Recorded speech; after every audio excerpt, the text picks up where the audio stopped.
ಮಕ್ಕಳು ಹುಟ್ಟಿಸ್ತೀನಿ ಬಾ, ಮಕ್ಕಳು ಹುಟ್ಟಿಸ್ತೀನಿ ಬಾ ನನ್ನ ತಾಯಿ ಎಲ್ಲ ತಂದಿದ್ರೆ ಅದನ್ನ ಹೋಗಿ ಹೇಳಿದ್ರೆ ನಿಮ್ಗೆ ಸರಿ ಇಲ್ಲ, ಅವ್ರದ್ದೇನಂತ ನಮ್ಮನ್ನ ಹೀನ ಮಾಡ್ಬೇಕು ಬೈಕ್ ಕಳಿಸ್ತಾರೆ ಪೊಲೀಸವರು. ಅಂದ್ರೆ ಈಗ ಮೇಡಮ್ ಯಾವ ಅಧಿಕಾರಿಗಳ ಹತ್ರ ಹೋದ್ರು ನಾವು ಬಡ್ಡಿ ವ್ಯವಹಾರ ಮಾಡಲಿಲ್ಲ ಅಂದ್ರೆ ಇವ್ರು ಬಡ್ಡಿ ವ್ಯವಹಾರ ಇದೆ, ಇವ್ರು ದುಡ್ಡು ಕೊಡ್ತಾರೆ, ಸುಮ್ಮನೆ ಎಲ್ಲರ ಹತ್ರನೂ ಜಗಳ ಆಡ್ತಾರೆ ಅಂತ ಸುಮ್ಮನೆ ಇಲ್ಲಿಗೆ ಸಲ್ಲಿದ್ದೆ ಆರೋಪ ಮಾಡ್ತಾರೆ ಈಗ 1 ವರ್ಷದಿಂದ ಕಿರುಕುಳ ಕೊಡ್ತಿದ್ದಾರೆ ಶಿವಯ್ಯ ಅವರು. ನಾವು ಕೋರ್ಟಿಗೆ 42-43 ಕೇಸ್ ಹಾಕಿ 2025 ಇಸ್ವಿಲಿ ಕೇಸ್ ಹಾಕಿರೋದು ಟಿಪ್ಪೂರು ಕೋರ್ಟಲ್ಲಿ ಕೇಸ್ ನಡೀತಿದೆ. ಅವಾಗಿಂದಲೂ ಶಿವಯ್ಯ ಅವರು ನಮಗೆ ತುಂಬಾ ತೊಂದರೆ ಕೊಡ್ತಿದ್ದಾರೆ. ಅದ್ರ ಬಗ್ಗೆ ನಾವು ಕಂಪ್ಲೇಂಟ್ ಕೊಟ್ಟರು ಮೇಡಮ್ ಅವರು ಕಂಪ್ಲೇಂಟ್ ತಗಂತಿಲ್ಲ. ನಮ್ಮನ್ನೇ ಬೇರೆ ಬೇರೆ ಕೇಸಲ್ಲಿ ನಮ್ಮನ್ನೇ ಫಿಟ್ ಮಾಡ್ತಾರಂತೆ.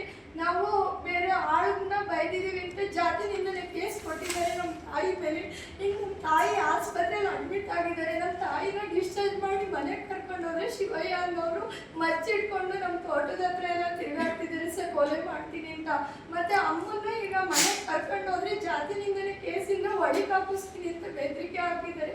ಸುರೇಶ್ ಸರ್ ಕರೆದು ಕೇಸ್ ಮರ್ಜ್ ಮಾಡ್ತೀನಿ ಕಣಮ್ಮ, ಮುಚ್ಲಿಕ್ಕೆ ಸೈನ್ ಹಾಕಿ ಹೋಗಿರಿ ಅಂತಾರೆ. ಅದ್ರ ಬಗ್ಗೆ ಏನೇನೋ ಗೊತ್ತಿರಲ್ಲ ನಮಗೆ. ನಾವು ಏನಕ್ಕೆ ಮುಚ್ಲಿಕ್ಕೆ ಸೈನ್ ಹಾಕಲ್ಲ ಅಂದ್ರೆ ಇಲ್ಲಾಂದ್ರೆ ಅರೆಸ್ಟ್ ಆಗ್ಬೇಕು ಅಂತ ನಮ್ಮನ್ನು ತುಂಬಾ ಎದುರಿಸ್ತಿದ್ದಾರೆ ಗಣಸಿ ಸ್ಟೇಷನ್ಗೆ ನಾವು ಈಗ 1 ವರ್ಷದಿಂದ ತಿರ್ಗಿರೋ ನಮಗೆ ನ್ಯಾಯ ಸಿಕ್ಕಿಲ್ಲ ಅಲ್ಲಿ ಸುಮ್ಮನೆ ನಾವು ಹೆಣ್ಮಕ್ಳಿಗೆ ನ್ಯಾಯ ಕೊಡ್ಲಿ ಅಂತ ಆರ್ತಿ ಮೇಡಮ್ನ ಹಾಕಿದ್ದಾರೆ. ಆದ್ರೆ ಹೆಣ್ಮಕ್ಳು ಹೋದ್ರೆ ಅಲ್ಲಿ ಒಂಚೂರು ಬಿಡಿಗಾಸು ಮರ್ಯಾದೆ ಇಲ್ಲ ನಮ್ಮನ್ನ ಏಕವಚನದಲ್ಲೇ ಕಾಣ್ತಾರೆ ನಾವು ತಿರ್ಗಿ ಸಾಕಾಗಿ ಹೋಗಿದ್ದೀವಿ ನಿಮ್ಮಿಂದ ನಮಗೆ ನ್ಯಾಯ ಕೊಡ್ಬೇಕು.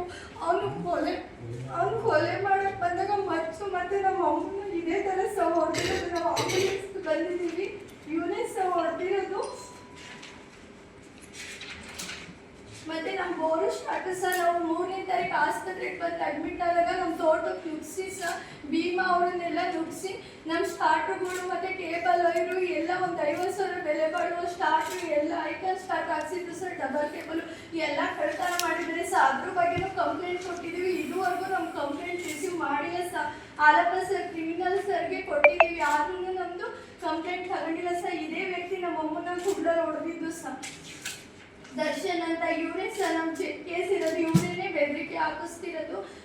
ನಿಮ್ಮನ್ನ ಕೊಲೆ ಮಾಡ್ತೀನಿ, ನಿಮ್ಮ ಅಮ್ಮ ಮಗಳನ್ನ ಬಿಡಲ್ಲ ಅಂತ ಈಗಿರೋ ಸ್ಕೂಟಿಲಿ ಮಚ್ಚಿಟ್ಕೊಂಡು ತಿರುಗಾಡ್ತಿದ್ದಾರೆ ಇವರು ಫಾರೆಸ್ಟ್ ಇಲಾಖೆ ರಿಟೈರ್ಮೆಂಟ್ಸ್ ಬೆಂಗಳೂರು ಶಿವಣ್ಣ ಅಂತ ಇದು